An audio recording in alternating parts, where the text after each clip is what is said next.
सुबह एक गांव के बाहर एक लालटेन मिली जिस पर खून से लिखा था अरुण। कोई नहीं जानता वो रात महल के अंदर उसके साथ क्या हुआ।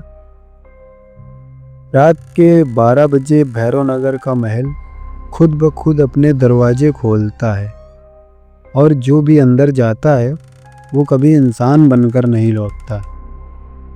सो हेलो मेरे जिगर के छल्लों, राम राम सलाम नमस्कार। कैसे हो आप सब? मैं हूँ आपका दोस्त भाई मित्र और आप सुन रहे हो सर्च ऑफ हेवन 0.7, जहाँ हर कहानी में एक डर छुपा है।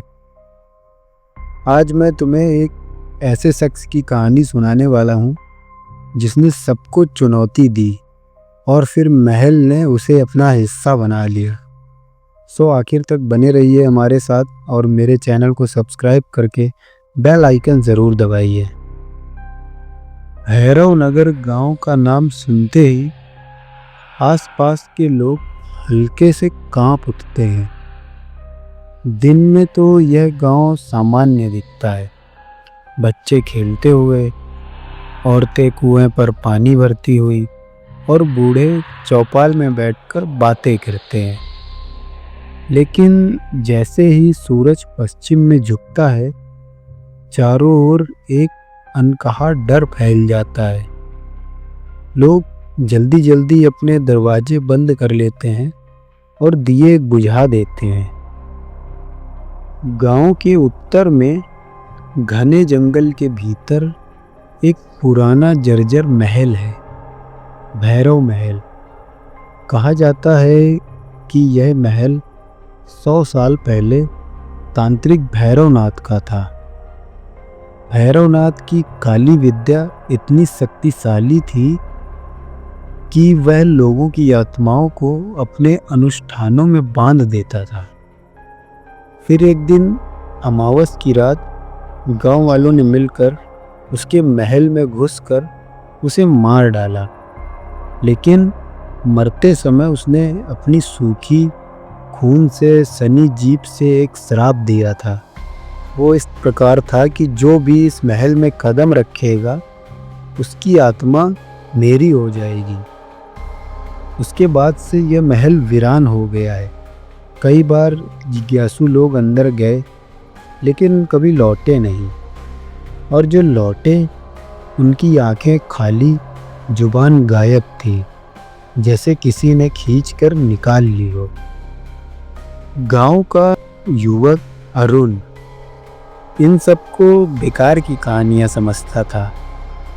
एक रात वो दोस्तों के साथ बैठा मजाक उड़ाने में लगा था। भूत प्रेत सिर्फ डराने के लिए बनाए जाते हैं, मैं तो अभी जाकर दिखा सकता हूँ।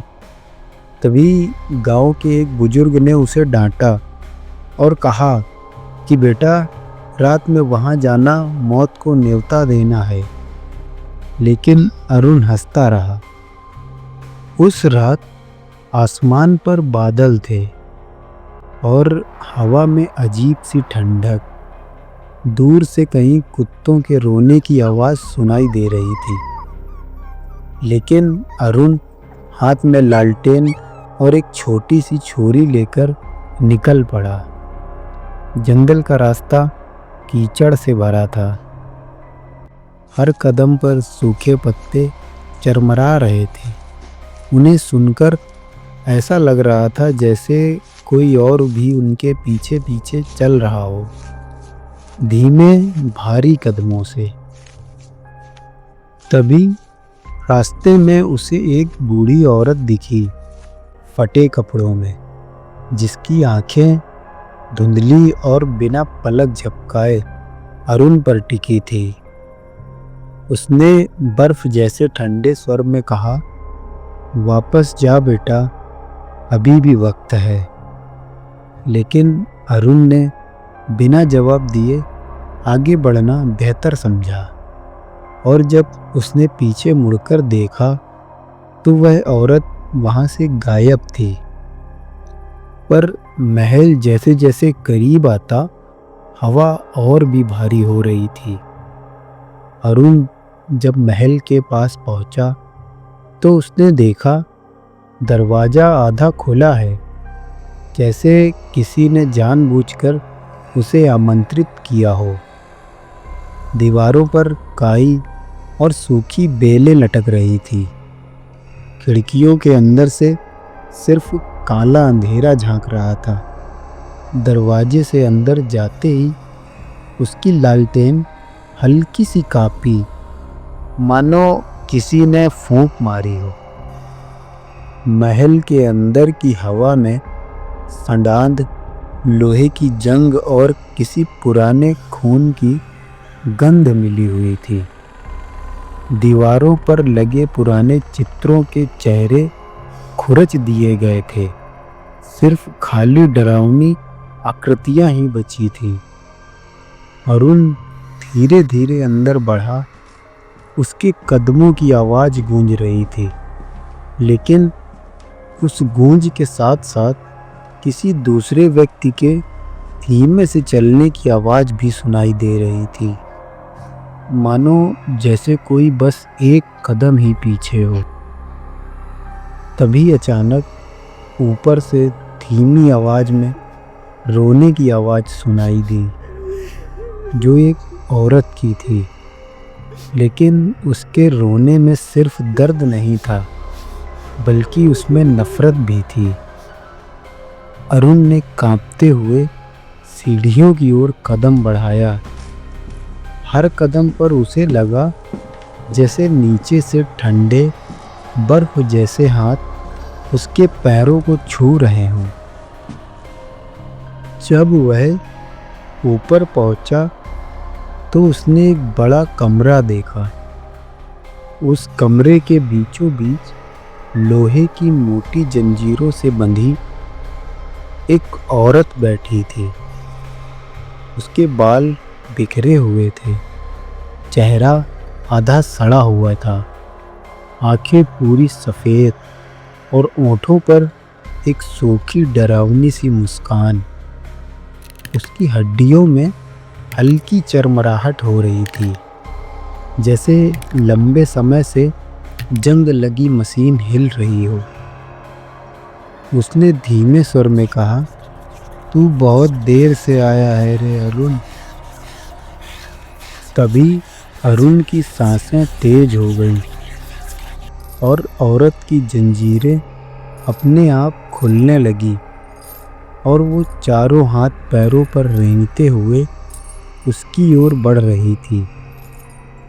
उसके चलते समय उसकी हड्डियों की आवाज़ इतनी साफ थी कि मानो वो कान के भीतर गूंज रही हो। अरुण पीछे हटते हुए मुड़ा, लेकिन वहाँ सीढ़ियों की जगह पर अब एक गहरा अंधेरा गड्ढा था, जिस गड्ढे में से अनगिनत सूखे ठंडे हाथ बाहर निकलकर उसकी टांगों को पकड़ने लगे। उसने चिल्लाने की कोशिश की, लेकिन उसकी आवाज़ कहीं गुम हो गई, जैसे हवा उसकी आवाज़ को निगल लिया हो। अंतिम बार उसने देखा कि वह औरत उसके सामने ही खड़ी है और उसके होठों में सिर्फ एक ठंडी फुसफुसाहट निकली, "अब तू भी मेरा हिस्सा है, हमेशा के लिए।" अगली सुबह महल वैसे ही खामोश था, लेकिन दरवाजे पर एक नई लालटेन रखी थी, जिस पर खून से लिखा था, "अरुण और जंगल में बहती हवा अब सिर्फ एक ही वाक्य कह रही है, एक और आ गया।" सो दोस्तों, यही थी हमारी आज की कहानी।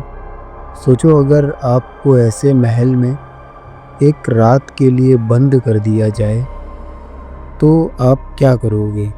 कमेंट में बताओ और मेरे चैनल को सब्सक्राइब करके बेल आइकन ज़रूर दबाओ।